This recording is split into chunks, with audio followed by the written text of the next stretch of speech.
Hello students, this is Shubham Poddar, your mathematics teacher. अभी previous part में हम लोगों ने ऑर्डर्ड पेयर के बारे में पढ़ा था, है ना। ऑर्डर्ड पेयर क्या होता है, इक्वालिटी ऑफ ऑर्डर्ड पेयर पढ़ा था कि दो ऑर्डर्ड पेयर्स इक्वल कब होंगे। ठीक है, बड़ा बेसिक सा था, है ना। 5-7 मिनट की क्लास थी, इंट्रोडक्शन।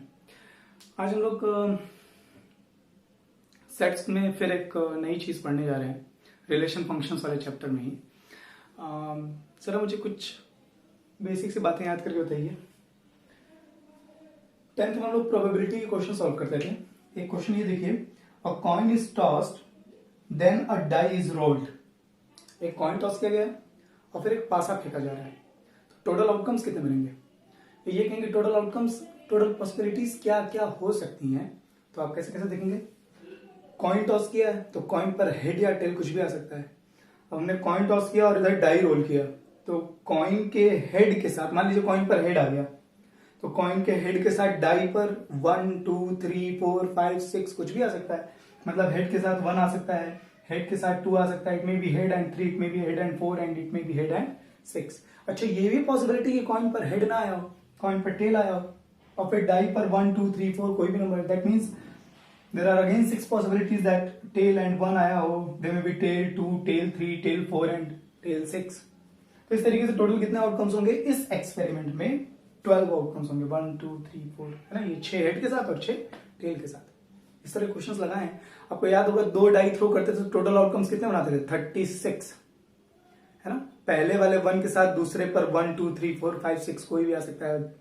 पहले वाले डाई के 2 के साथ दूसरे वाले डाई पे 1 2 3 4 5 6 कुछ भी आ सकता है। टोटल 36 आउटकम्स बनते थे। वैसा ही एक एग्जांपल ये भी है, उसमें 36 आउटकम बनाने पड़ते हैं, इसीलिए मैंने ये एग्जांपल चूज कर लिया। खैर, कार्ड्स भी हम लोगों ने पढ़ा है 10th में प्रोबेबिलिटी में। अगर आपको ध्यान हो तो पैक ऑफ कार्ड में देयर आर 52 कार्ड्स। ठीक है, there are 4 design in it. वो डिजाइन कौन कौन सी होती थी? एक डायमंड होता है, एक डायमंड की डिजाइन होती है, एक स्पेड होता है, एक हर्ट होता है और एक क्लब होता है। There are 4 designs. स्पेड और क्लब ये दोनों ब्लैक कलर के होते थे, और डायमंड और हर्ट ये दोनों रेड कलर के होते थे। तो मैंने यहाँ सिर्फ 2 डिजाइन बनाई हैं। अच्छा, हर डिजाइन के 13 कार्ड्स होते थे, है ना। एस होता था, जैसे यहाँ मैंने डायमंड डिजाइन बनाई है, जो ब्लू कलर से बनाई है, ये डायमंड डिजाइन है। Okay, ace of diamond, 1 of diamond, 2 of diamond, 3 of diamond and so on, 10 of diamond, jack of diamond, queen of diamond and king of diamond, है ना। इसी तरीके से मैंने एक स्पेड बनाया है, ब्लैक कलर का होता है। Ace of spade, 1 of spade, 2 of spade, 3 of spade and so on. 13 cards मैंने डायमंड के बनाए हैं, 13 कार्ड्स मैंने स्पेड के बनाए हैं। इसी तरह से 13 कार्ड्स क्लब के भी बनेंगे और 13 कार्ड्स हर्ट के भी बनेंगे। ये सब काफी कुछ है ना, ये सब 10th की प्रोबेबिलिटी में याद करा रहा हूं आपको। क्यों? अगर हम लोग थोड़ा सा ध्यान दें, है ना, इस एग्जांपल को फिर से देखिए। ये एक्चुअली हो क्या रहा है, ये हमारे पास एक एक्सपेरिमेंट के आउटकम थे हेड टेल, और ये हमारे पास एक दूसरे एक्सपेरिमेंट के आउटकम थे 1 2 3 4 5 6। मतलब कॉइन टॉस करना और ये डाई रोल करना, है ना। तो इस तरीके से देखा जाती है, या तो हम पहले कॉइन टॉस किए होंगे या तो फिर हमने डाई रोल किया होगा। कॉइन टॉस करने के बाद अगर आप डाई रोल कर रहे हो तो टोटल आउटकम हेड के साथ 1, हेड के साथ 2, हेड के साथ 3, हेड के साथ 4, हेड के साथ 5, हेड के साथ 6। And in the same way, tail के साथ 1, टेल के साथ 2, टेल के साथ 3, टेल के साथ 4, टेल के साथ 5, टेल के साथ 6। यही होता है, यही 12 आउटकम्स आ रहे हैं, है ना। ओके, अब जरा इस कार्ड्स वाले को लॉजिक को ध्यान रखिए। कितनी डिजाइन होती है कार्ड्स में? 4। और कितने कार्ड्स होते हैं टोटल? हर डिजाइन में कितने कार्ड्स होते हैं? 13। तो अगर मैं एक सेट बनाऊं ऐसे, देखिए, एस 1 2 3 4 5 6 7 8 9 10, जैक, क्वीन,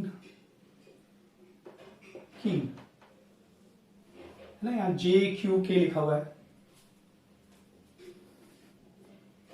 दिख रहा है। तो यहां चारों डिजाइन बना लीजिए। चारों डिजाइन कौन कौन सी होती है? एक स्पेड होता है, एक हर्ट होता है, एक डायमंड होता है और एक क्लब होता है ना। अगर आप देखें तो ये डिजाइन कैसे आई होंगी? एस डायमंड के साथ 1 भी डायमंड के साथ, 2 भी डायमंड के साथ, 3 भी डायमंड के साथ, 4 भी डायमंड के साथ, 5 6 7 8 10 जैक क्वीन किंग। तो 13 डिजाइन तो सिर्फ डायमंड के साथ मिलेगी। इन द सेम वे 13 डिजाइन हमारी स्पेड के साथ आएगी, 13 डिजाइन हमारी हर्ट के साथ आएगी और 13 डिजाइन हमारी क्लब के साथ आएगी। अगर मैं स्पेड वाला बनाऊं, है ना, अगर आप देख रहे हो तो हर कार्ड स्पेड के साथ भी एक डिजाइन बनाएगा। इस तरीके से ये सारे कार्ड्स हर्ट के साथ ही बनाएंगे और यही सारे कार्ड्स क्लब के साथ ही बनाएंगे। और टोटल कितने कार्ड्स हो जाएंगे? 52। 13 इसके साथ, 13 इसके साथ, 13 इसके साथ, 13 इसके साथ। एक्चुअली हो क्या रहा है, हम लोग जाने अनजाने में, अच्छा ये बताओ, ये हेड टेल इसे हम सेट कह सकते हैं क्या? बिल्कुल, ये वेल डिफाइंड, ये कलेक्शन है वेल डिफाइंड ऑब्जेक्ट्स का। इसमें हेड और टेल है ना, हम लिख सकते हैं X is such that X is an outcome of coin, tossing a coin. क्या 1 2 3 4 5 6 क्या ये वेल डिफाइंड ऑब्जेक्ट्स हैं?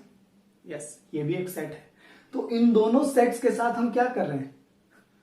इन दोनों सेट्स के साथ हम ऑर्डर्ड पेयर बना रहे हैं। हेड का पेयर 1 के साथ, हेड का पेयर ऑर्डर्ड पेयर जो हमने प्रीवियस पार्ट में पढ़ा, हेड का पेयर 1 के साथ, 2 के साथ, 3 के साथ, 6 के साथ, टेल का 1 2 3 4 5 6।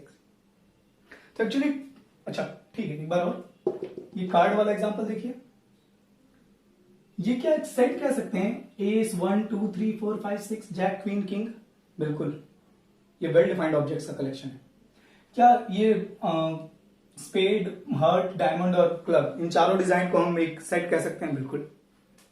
और अगर इन दोनों सेट्स के साथ क्या किया जा रहा है? हम ऑर्डर्ड, हर पॉसिबल ऑर्डर्ड पेयर देख रहे हैं। एस का सबके साथ, 1 का सबके साथ, 2 का सबके साथ, 3 का सबके साथ, 4 का सबके साथ, इसी तरीके से, है ना।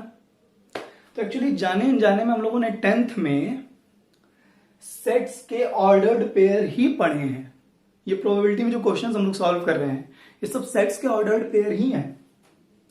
चाहे वो कार्ड्स हो, चाहे वो ये कॉइन और डाई वाला एग्जांपल हो, या चाहे 2 डाई हम थ्रो करें 36 आउटकम आएंगे, है ना। तो जाने जाने में हम लोगों ने 2 सेट्स से ऑर्डर्ड पेयर 10th में बनाए हुए हैं। अब उन्हीं ऑर्डर्ड पेयर्स को जो हमने 10th में ऑलरेडी किए हैं, उसको हम एक मैथमेटिकल वे से 11th में देख रहे हैं। अब चाहे तो स्क्रीनशॉट ले लीजिए, सब कॉपी पे नोट करने की जरूरत नहीं है। ओके ओके, ये सिर्फ एक आइडिया देने के लिए आपको कि हम लोग क्या पढ़ने जा रहे हैं और क्यों, वो उसका डेली लाइफ में प्रैक्टिकल व्यू क्या है, वो हम देखते भी हैं या नहीं देखते हैं, है ना, इस तरीके से।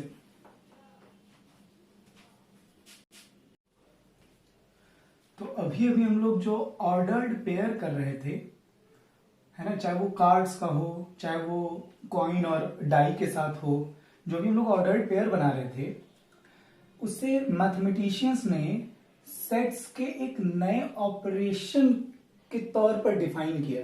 ठीक है, कि यार ये हम लोग एक्चुअली ऑपरेशन कर रहे हैं, ये एक मैथमेटिकल ऑपरेशन है एक्चुअली।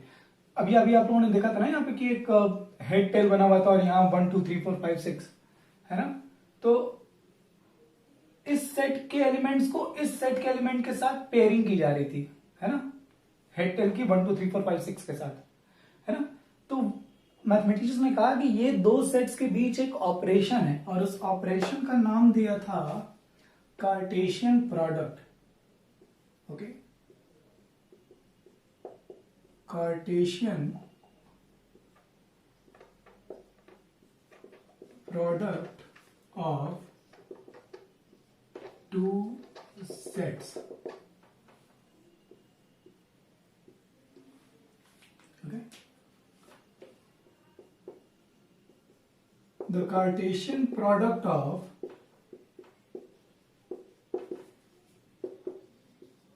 two, ऐसे लिखते हैं, 2 नॉन एम्प्टी सेट्स। क्यों नॉन एम्प्टी, वो भी हम लोग डिस्कस है। 2 non empty sets A and B is a set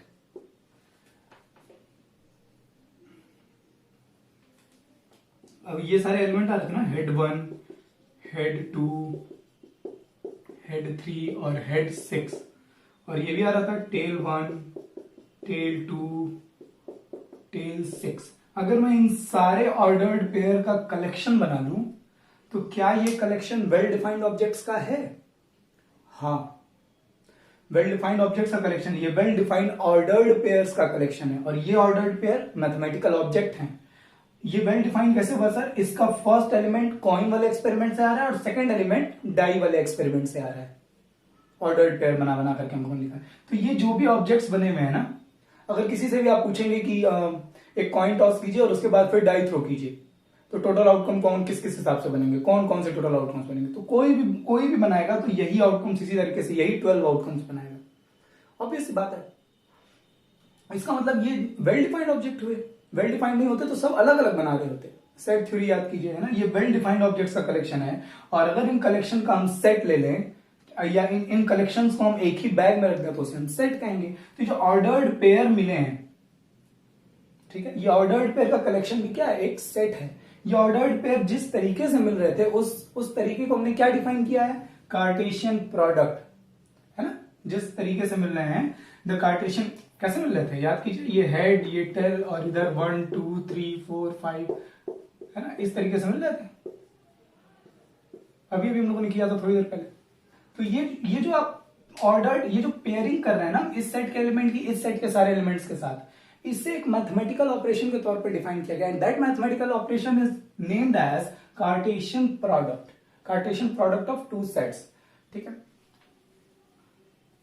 अब तो दो सेट्स के एलिमेंट्स का अगर हम ऑर्डर्ड पेयर बनाएं तो वो ऑर्डर्ड पेयर जो आएंगे वो भी एक सेट ही होगा, वो वेल डिफाइंड ऑब्जेक्ट्स होंगे। So the Cartesian product of two non empty sets A and B is a set. Cartesian product करने पर, ऑर्डर्ड पेयर बनाने पर भी क्या आएगा? सेट ही आएगा। उसे भी हम ऐसा सेट ट्रीट कर सकते हैं विच इज डिफाइंड एज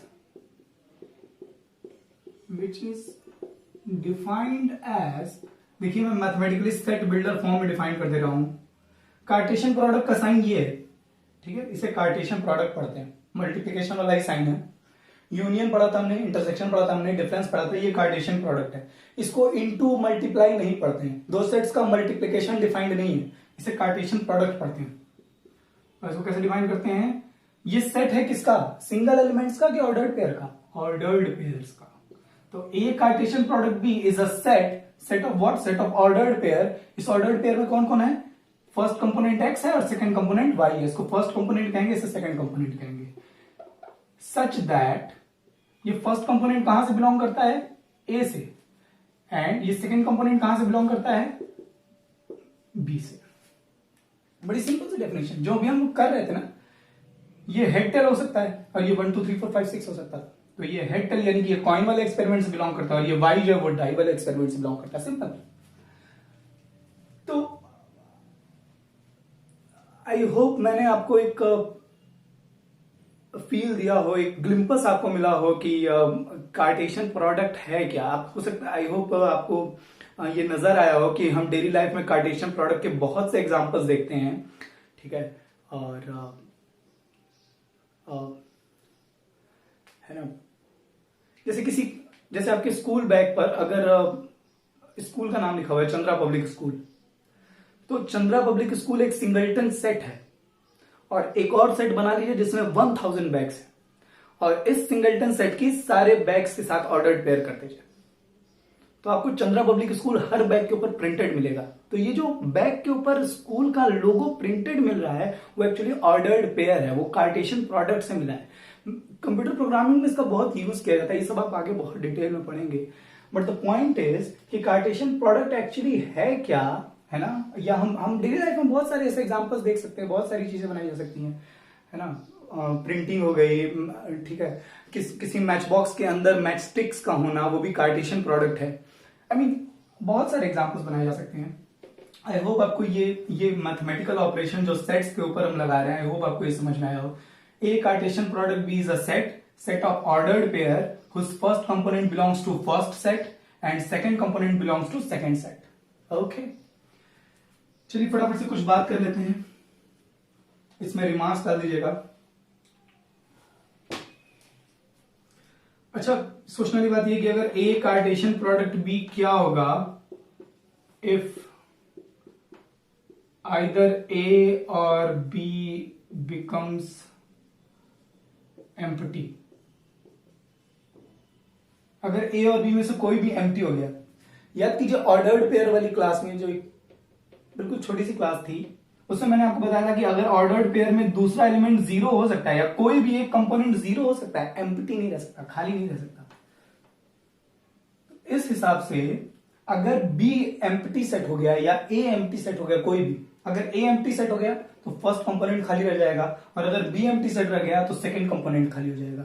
अगर ऑर्डर्ड पेयर का कोई भी एक कंपोनेंट खाली रह गया, एम्प्टी रह गया, तो वो ऑर्डर्ड पेयर डिफाइंड नहीं है। ये हमने ऑर्डर्ड पेयर में पढ़ा था। मैंने उस समय कहा भी था कि इन छोटी छोटी बातों को याद रखिएगा, हम लोग आगे के लेक्चर्स में इसे लिंक करेंगे। इट्स वेरी इंपॉर्टेंट कि आप हर बात को ध्यान से समझा कीजिए। तो इस वजह से अगर इनमें से कोई भी एम्प्टी सेट निकला तो ए कार्टेशियन प्रोडक्ट बी भी एम्प्टी सेट होगा। मतलब उसमें कोई एलिमेंट्स आएंगे नहीं, क्योंकि जितने ऑर्डर्ड पेयर बनेंगे वो डिफाइंड ही नहीं रहेंगे, और अगर कोई ऑर्डर्ड पेयर डिफाइंड ही नहीं आएगा तो इसका मतलब सेट में कोई नहीं है, और सेट में कोई नहीं है, that mean that set will be an empty set. इसीलिए यहां डेफिनेशन में मेंशन किया गया है कि ए और बी नॉन एम्प्टी सेट्स होने चाहिए, क्योंकि ए और बी में से कोई भी अगर एम्प्टी हुआ तो ए कार्टेशियन प्रोडक्ट भी एम्प्टी सेट हो जाएगा। ओके, आई होप आपको ये बात समझ में आ रही हो यार, है ना। Now second is what will be A Cartesian product B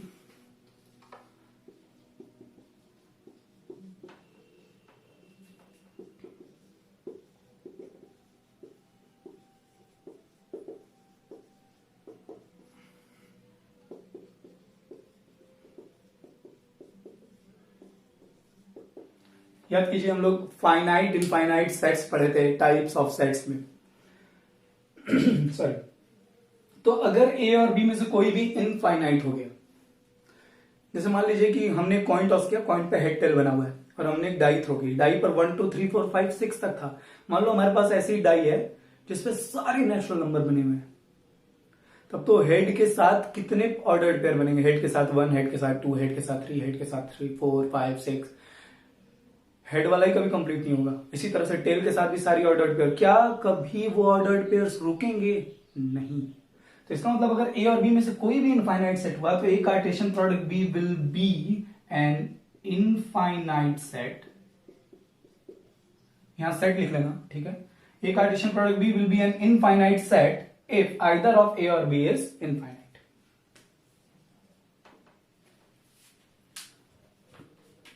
okay, next point is, ये सब छोटी छोटी बातें ये सब, है ना। देखिए जब ऑफलाइन क्लास होती है तो ये सारे क्वेश्चंस क्लास में पूछ करके ऑब्टेन किए जाते हैं कि हम सोचो ऐसा होगा। तो अब यहाँ तो क्वेश्चन भी मुझे ही पूछना है, जवाब भी मुझे ही देना है। तो मैं बस इसलिए ये सब बता रहा हूं, क्योंकि इसीलिए मैं बार बार कहता हूं कि आप लेक्चर करने से पहले एक बार खुद से एनसीईआरटी से या जो भी स्टडी मटेरियल है आपके पास, ठीक है, उससे एक बार पढ़ा जरूर कीजिए। वो बहुत हेल्प करता है कि मैंने क्या क्या कंक्लूजन निकाला था बुक से मेरी कितने समझ में आया, फिर सर ने क्या क्या बताया, कितनी बातें नई थी, कितनी बातों के बारे में मैंने सोचा नहीं, अच्छा ये बात ऐसे टैकल करनी चाहिए थी। ये सब एबिलिटी डेवलप करना बहुत जरूरी है। यही सारी एबिलिटी कॉम्पिटिशन्स में आपके काम आएगी, ठीक है। किताब को किताबी कीड़े की तरफ पढ़ना वो एजुकेशन नहीं है यार, दैट इज नॉट नॉलेज है। अब हम बात करते हैं कार्डिनैलिटी ऑफ, ये याद है ये किसको क्या कहते थे? Cardinality of A. हम बात करें cardinality of A Cartesian product B, है ना। तो ध्यान दीजिए, अगर ए की कार्डिनैलिटी मैं पी लिख लूं, कार्डिनैलिटी ऑफ बी अगर मैं क्यू लिख लूं, देन ए कार्डिनैलिटी ऑफ, मतलब ए में P number of elements P हैं, there are P elements in A, there are Q elements in B, then cardinality of A Cartesian product B, ordered pairs कितने बनेंगे? याद कीजिए coin वाले में head और टेल 2 थे, और डाई वाले में 1 2 3 4 5 6 थे। 2 6 जा 12, तो P इंटू क्यू, इसकी कार्डिनैलिटी क्या हो जाएगी? पी क्यू हो जाएगी। ये सारे पॉइंट्स आपकी नोटबुक में होनी चाहिए, एंड आई होप आपको ये सब समझ में आया हो। Just take a screenshot if you want, and I hope this is done, है ना।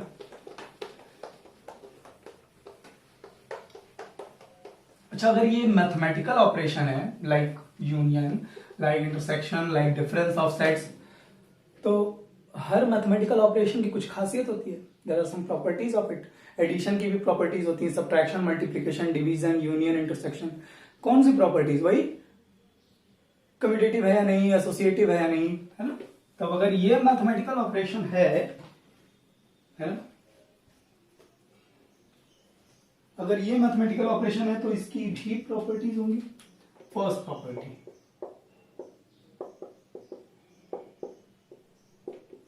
फर्स्ट प्रॉपर्टी इज, हम लोग चेक करेंगे विदर दिस ऑपरेशन इज कम्यूटेटिव और नॉट। बड़ा एक सिंपल सा एग्जांपल देखिए, मान लीजिए हमारे पास ए कोई सेट है 1 सिंगलटन सेट, और बी एक सेट हमारे पास 2 सिंगलटन सेट। ए कार्टेशियन प्रोडक्ट बी क्या आएगा? 1 की पेयरिंग 2 के साथ, this one will be the ordered pair. ये भी एक सिंगलटन सेट होगा जिसमें 1 2 एक ऑर्डर्ड पेयर होगा। बी कार्टेशियन प्रोडक्ट बी ए क्या आ जाएगा? 2 की पेयरिंग 1 के साथ। डेफिनेशन याद कीजिए, फर्स्ट कंपोनेंट फर्स्ट सेट का होना चाहिए, सेकंड कंपोनेंट सेकंड सेट का होना चाहिए। ओके, क्या ये दोनों सेट इक्वल हैं? सेट्स इक्वल कब होते हैं? इक्वल सेट्स की डेफिनेशन याद कीजिए, इसके एलिमेंट्स बराबर होने चाहिए। इसके एलिमेंट्स तो ऑर्डर्ड पेयर हैं। ऑर्डर्ड पेयर इक्वल कब होते हैं? याद कीजिए, ऑर्डर्ड पेयर वाली क्लास में बताया था मैंने, फर्स्ट कंपोनेंट के इक्वल होना चाहिए। है क्या? नहीं। इसका मतलब क्या A Cartesian product B Cartesian product A के इक्वल होगा? नहीं। That means the Cartesian product of two non empty sets do not follow commutative law. Okay, so A Cartesian product B is not equal to B Cartesian product A, या हम ऐसे लिख सकते हैं, ठीक है, Cartesian product does not follow the commutative law. ठीक, आप चाहो तो लिखना, चाहो तो इन शॉर्ट ऐसे लिख लीजिएगा। ओके, है ना। आप चाहो तो यहां पर ये वाला एग्जांपल भी ऐसा कुछ दे सकते हैं, ठीक है, it's not a big deal. But in the same way, we'll talk about second property, associativity.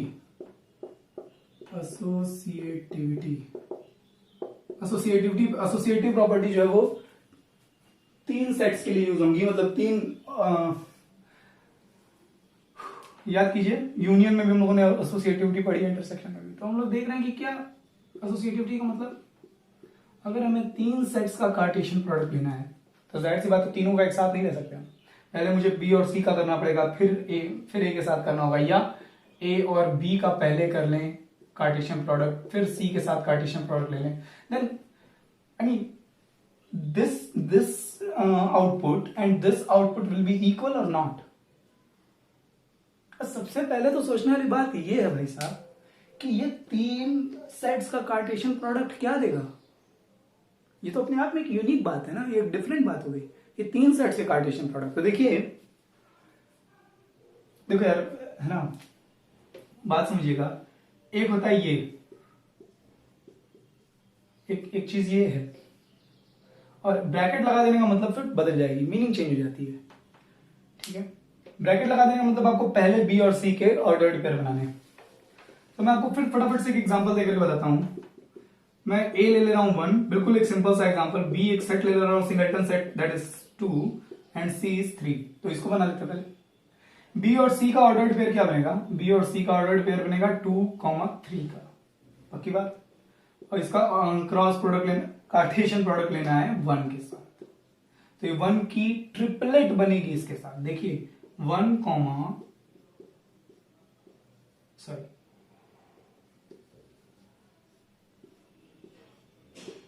ये 1 इसके, इस सेट में कितना एलिमेंट है? एक ही एलिमेंट है इस सेट में, और वो एलिमेंट ऑर्डर्ड पेयर है। इस सेट में कितना एलिमेंट है? सिंगल एलिमेंट है 1, ये ऑर्डर्ड पेयर नहीं है। तो इस 1 का इस ऑर्डर्ड पेयर के साथ एक पेयर बनेगा, दैट इज 1, 2, 3। और ये क्या बनेगा? ए और बी का क्रॉस कार्टेशियन प्रोडक्ट लेंगे तो क्या आएगा, है ना, 1, 2। और इसका सी के साथ कार्टेशियन प्रोडक्ट लेना है। तो बताइए, इसका इसके साथ पेयर बनाना पड़ेगा। तो ये ऑर्डर्ड पेयर 1, 2, 3 के साथ एक पेयर बनाएगा, and this will be again a set. Okay, क्या ये सेट और ये सेट इक्वल है? अगर ये दोनों सेट्स इक्वल हैं तो इनके एलिमेंट्स बराबर होने चाहिए। इसका एलिमेंट एक ऑर्डर्ड पेयर है, इस सेट का एलिमेंट एक ऑर्डर्ड पेयर है। इस ऑर्डर्ड पेयर का फर्स्ट कंपोनेंट 1 है, इस ऑर्डर्ड पेयर का फर्स्ट कंपोनेंट एक ऑर्डर्ड पेयर है 1, 2। इसका फर्स्ट कंपोनेंट सिर्फ 1 है, इस ऑर्डर्ड पेयर का फर्स्ट कंपोनेंट 1 2 एक ऑर्डर्ड पेयर है, 1 एक सिंगल एलिमेंट एक ऑर्डर्ड पेयर के इक्वल नहीं हो सकता। ये एसोसिएटिव लॉ फॉलो नहीं करेगा, नहीं कर सकता। ठीक है। अच्छा, अगर ये ब्रैकेट ना लगाओ ना, A Cartesian product B Cartesian product C, इस तरीके का कुछ सेंस हो, तब देखिए क्या मिलेगा, 1 2 3 के ये ट्रिपलेट मिलेंगे, ये ऑर्डर्ड पेयर नहीं है।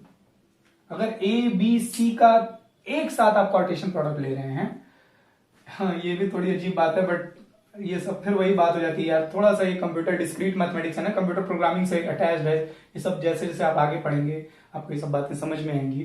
फिलहाल के लिए समझने वाली बात है कि अगर ब्रैकेट लगा दिया इसने, तो हमें बॉडमास रूल मालूम है, पहले ब्रैकेट डील करना पड़ेगा। अगर हमने इन दोनों को पहले ऑपरेट कराया तो एक ऑर्डर्ड पेयर मिलेगा।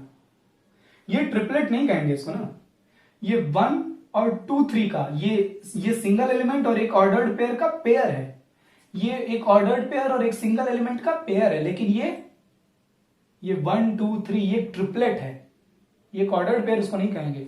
तो ये चीज जो है ना, ये दूसरा मीनिंग देती है, और ये एक Cartesian product of B and C, ये दूसरा सेंस दे रहा है, ये दूसरा मीनिंग दे रहा है। अब देखिए इस तरीके से ब्रैकेट लगा के ऑपरेशन परफॉर्म कर रहे हैं तो ये चीज आ रही है, लेकिन बिना ब्रैकेट के ऑपरेशन परफॉर्म कर रहा हूं तो 1 2 3 का एक ट्रिपलेट आ रहा है। यहां ट्रिपलेट नहीं आ रहा है, यहां ऑर्डर्ड पेयर आ रहा है, जिसका सेकंड कंपोनेंट भी एक ऑर्डर्ड पेयर है। यहां कोई ऑर्डर्ड पेयर नहीं है, यहां सिर्फ एक ट्रिपलेट आ रहा है। आई होप आपको ये बात समझ में आ रही हो। जनरली मैथ्स में कहते हैं कि Cartesian product of two sets, Cartesian product do not follow associative law, ये इक्वल नहीं होता भाई। इसके एसोसिएटिव प्रॉपर्टी को लेकर के बहुत कॉन्फ्लिक्ट भी है। जो भी राइटर्स कार्टेशियन प्रोडक्ट को इस तरीके से देखते हैं ना कि हम तीनों का एक साथ कर सकते हैं, वो कहेंगे कि नहीं एसोसिएटिव प्रॉपर्टी होल्ड करता है, और जो भी ब्रैकेट लगा के देखते हैं ना वो कहेंगे कि नहीं एसोसिएटिव प्रॉपर्टी होल्ड नहीं करता है। बहुत सारी जगहों पर बहुत सारे राइटर्स है ना इसको कहते हैं कि एसोसिएटिव प्रॉपर्टी फॉलो करता है, बहुत सारे ये भी कहते हैं कि एसोसिएटिव प्रॉपर्टी फॉलो नहीं करता। जैसे आप विकिपीडिया पे अगर पढ़ेंगे तो आई डोंट रिमेम्बर कि उसने क्या बताया है, ठीक है। वुल्फ्राम अल्फा पे पढ़ेंगे तो वो कुछ और बताएगा, विकिपीडिया कुछ और बताएगा। खैर ठीक है, it's not a big deal. हमें 11th में एक इंट्रोडक्टरी पढ़ना था। Okay, so third property is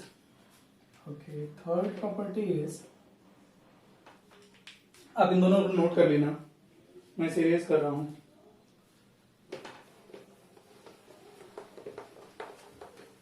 ये सब नोट्स में जरूर होना चाहिए। कई बार प्रूव करने को आ जाता है justify that Cartesian product do not follow commutative law, तो एक एग्जांपल देकर के प्रूव कर दीजिए कि A Cartesian product B is not equal to B Cartesian product A, जैसे अभी हमने यहां प्रूव किया था। थर्ड प्रॉपर्टी समझने के लिए मैं एनसीईआरटी का एक एग्जांपल ले रहा हूं। एनसीईआरटी में एग्जांपल नंबर 3 दिया हुआ है। Okay, A is equal to 1 2 3, B is equal to 3 4 and C is equal to 4 5 6. Okay, और पूछा था ये कि भाई आप ये निकालिए A Cartesian product B union C, तो B यूनियन C में कौन कौन आएगा 3 4 5 6 है ना। A वाला सेट कौन सा है देखिए 1 2 3, और बी यूनियन सी कौन आएगा बी यूनियन सी, इन दोनों के एलिमेंट्स को कंबाइन कर दीजिए 3 4 5 6। इसका कार्टेशियन, इस सेट का इस सेट के साथ कार्टेशियन प्रोडक्ट लेना। कार्टेशियन प्रोडक्ट मतलब इसका हर एलिमेंट इसके हर एलिमेंट के साथ पेयर बनाएगा। ध्यान दीजिए 1 का 3 के साथ, 1 का पेयर 4 के साथ, 1 will be with 5, then ordered pair of 1 6, इसी तरह से 2 3 2 4 2 5 2 6। बहुत सारे स्टूडेंट ये सब एक्सरसाइज सॉल्व कर चुके हैं। आई डोंट नो उन्होंने एग्जांपल लगाया या नहीं लगाया है। 3 3 3 4 3 5 3 6,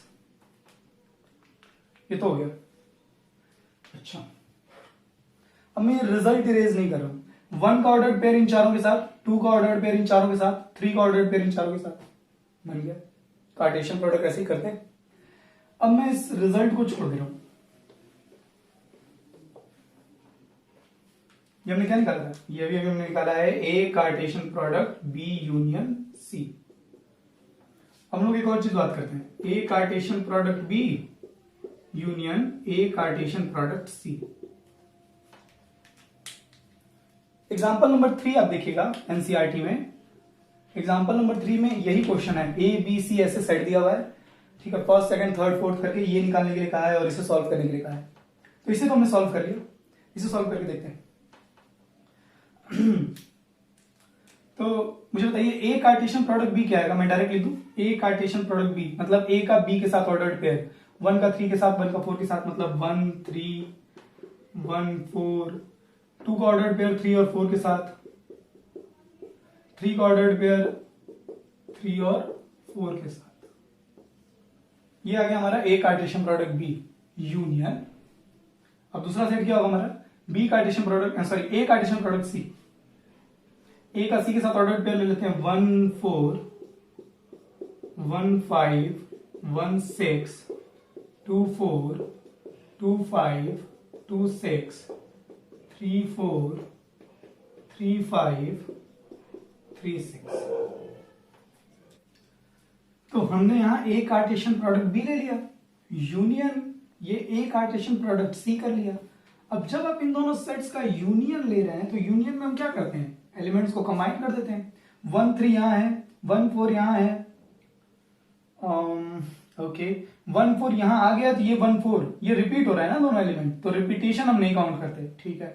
2 3 2 3, ठीक है, 1 3 हो गया, 1 4 हो गया, 2 3 हो गया, 1 पहले 1 वाले काउंट कर लेते हैं, सॉरी 1 3 1 4, देखिए 1 5 ले लिया, 1 6 ले लिया, 1 3 1 4 1 5 1 6 यही आ रहा है, ओके।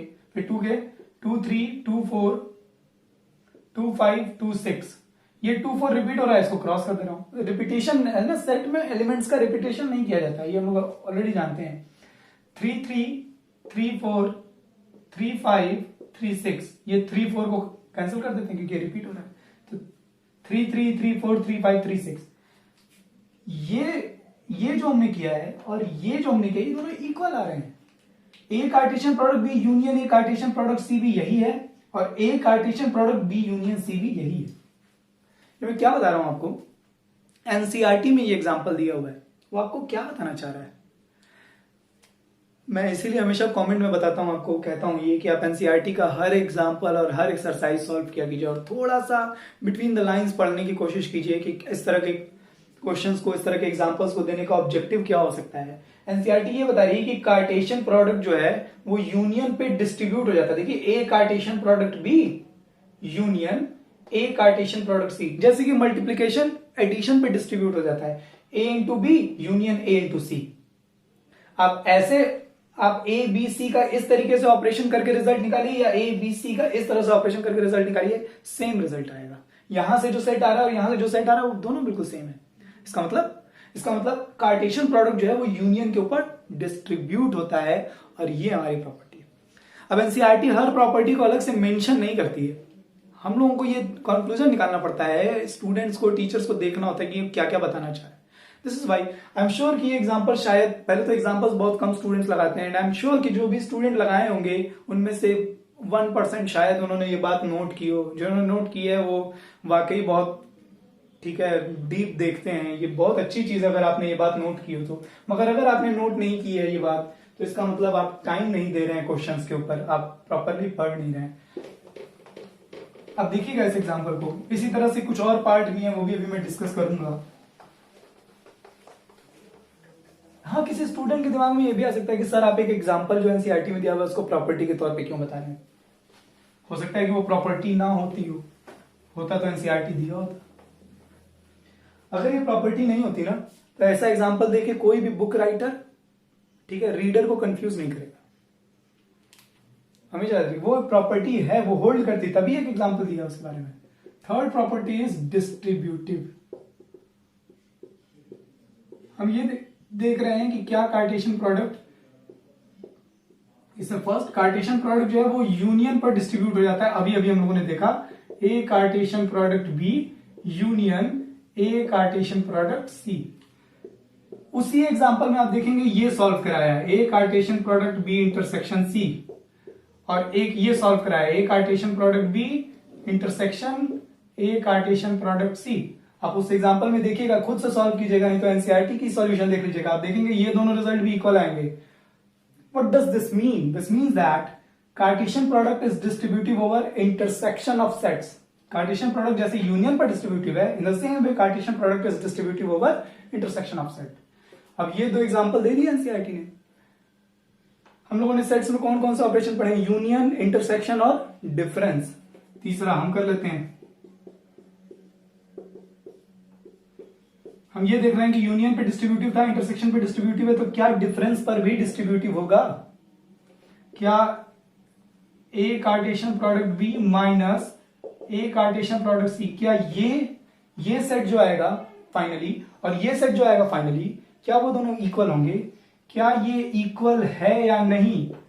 ये मैं कह नहीं रहा हूं कि इक्वल है, आप मुझे कमेंट करके बताइए, इसको सॉल्व कीजिए। ए बी सी दिया था मैंने शुरू में, यहां लिखा हुआ था एग्जांपल, जब लिख रहे थे एग्जांपल नंबर 3, इसको सॉल्व कीजिए एलएचएस और आरएचएस और मुझे कमेंट करके बताइए कि क्या ये इक्वल आएगा कि नहीं। अगर इक्वल है तो कार्टेशियन प्रोडक्ट डिफरेंस पर भी डिस्ट्रीब्यूटिव है, और अगर इक्वल नहीं है इसका मतलब कार्टेशियन प्रोडक्ट डिफरेंस पर डिस्ट्रीब्यूटिव नहीं है। तो प्लीज मुझे यहां बताइएगा जरूर कमेंट करके वेदर दिस प्रॉपर्टी होल्ड्स और नॉट। हम लोगों ने आज के लेक्चर में कार्टेशियन प्रोडक्ट का इंट्रोडक्शन किया, उसका अपने प्रैक्टिकल लाइफ में ऑब्जर्व किया कि कहां कहां हम सेट्स के कार्टेशियन प्रोडक्ट को देख सकते हैं। हम लोगों ने कार्टेशियन प्रोडक्ट को सेट्स के ऑपरेशन के पॉइंट ऑफ व्यू से भी देखा, और अगर ये सेट्स का ऑपरेशन है तो हमने ये भी देखा है कि ये कौन कौन सी प्रॉपर्टीज होल्ड करता है ना। एक इंपॉर्टेंट पॉइंट ये है कि कार्टेशियन प्रोडक्ट को वेन डायग्राम के पॉइंट ऑफ व्यू से नहीं देख सकते। यही वजह है कि एनसीईआरटी ने कार्टेशियन प्रोडक्ट को सेट्स में नहीं पढ़ाया है, रिलेशन फंक्शन से पढ़ाया है, क्योंकि ये ऑपरेशन यूनियन, इंटरसेक्शन और डिफरेंस वाले ऑपरेशन से थोड़ा डिफरेंट है, ठीक, क्योंकि ऑर्डर्ड पेयर का सेट बन रहा है, इंडिविजुअल एलिमेंट्स का सेट नहीं है, ठीक है। तो इसको हम वेन डायग्राम से थोड़ा सा जस्टिफाई करना ना, थोड़ा सा विजुलाइज करना टफ होता है और कभी कभी बड़ा इम्पॉसिबल जैसा हो जाता है। कार्टेशियन प्रोडक्ट, आप लोगों ने इनका नाम जरूर सुना होगा, रेने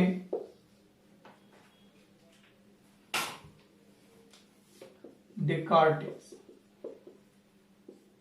फ्रेंच मैथमेटिशियन थे ये। इन्होंने ही ये सेट्स का कार्टेशियन प्रोडक्ट, ये जो ऑपरेशन आप देख रहे हैं, ये ऑपरेशन इन्होंने ही डेवलप किया था। इनके नाम में ये जो कार्टेज वर्ड आ रहा है ना, CARTES, इनके इसी टाइटल को, इनके कंट्रीब्यूशन को दिखाने के लिए इस ऑपरेशन का नाम कार्टेशियन प्रोडक्ट रखा गया था। Isn't it cool? खैर, जरा एक ऑर्डर्ड पेयर को ध्यान दें, ध्यान दीजिएगा, मैं इसे रेज कर दे रहा हूं।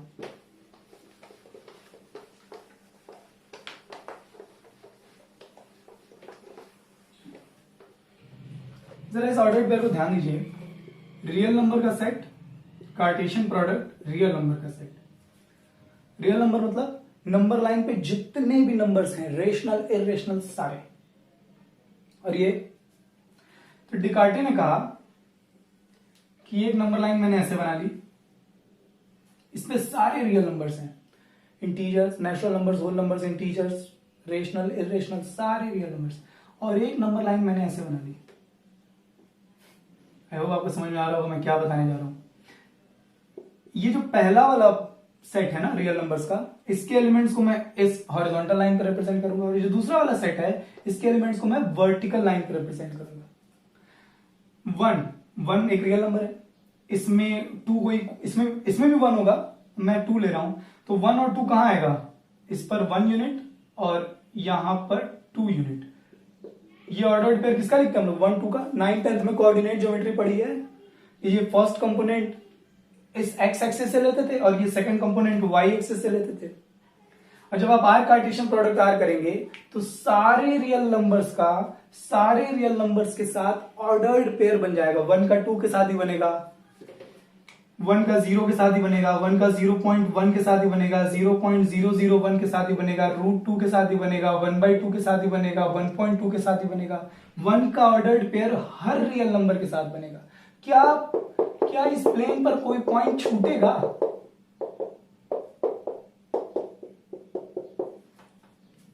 नहीं। और उन्होंने कहा कि अरे ये कार्टेशियन प्रोडक्ट लेने से मैंने प्लेन पर हर पॉइंट का एक यूनिक एड्रेस बना लिया। जैसे इस पॉइंट का एड्रेस है 1 2, इस पॉइंट का एड्रेस कुछ और होगा, इस पॉइंट का एब्सिसा कुछ और होगा, ऑर्डिनेट कुछ और होगा। और इसी तरह से रेने डेकार्टे ने सेट्स के बीच एक ऑपरेशन डेवलप करके मैथमेटिक्स की एक पूरी नई ब्रांच डेवलप कर दी, जिसे हम कोऑर्डिनेट ज्योमेट्री कहते हैं। और ये काफी डिटेल में है और बहुत हेल्पफुल है। डेकार्टे अपने टाइम के बहुत फेमस मैथमेटिशियंस में से, बहुत ब्रिलियंट मैथमेटिशियंस में से आते हैं। उसकी वजह ये थी कि इन्होंने एक सिंपल सा मैथमेटिकल ऑपरेशन से पूरी मैथमेटिक्स की एक पूरी मैथमेटिकल ब्रांच निकाल दी, कोऑर्डिनेट ज्योमेट्री।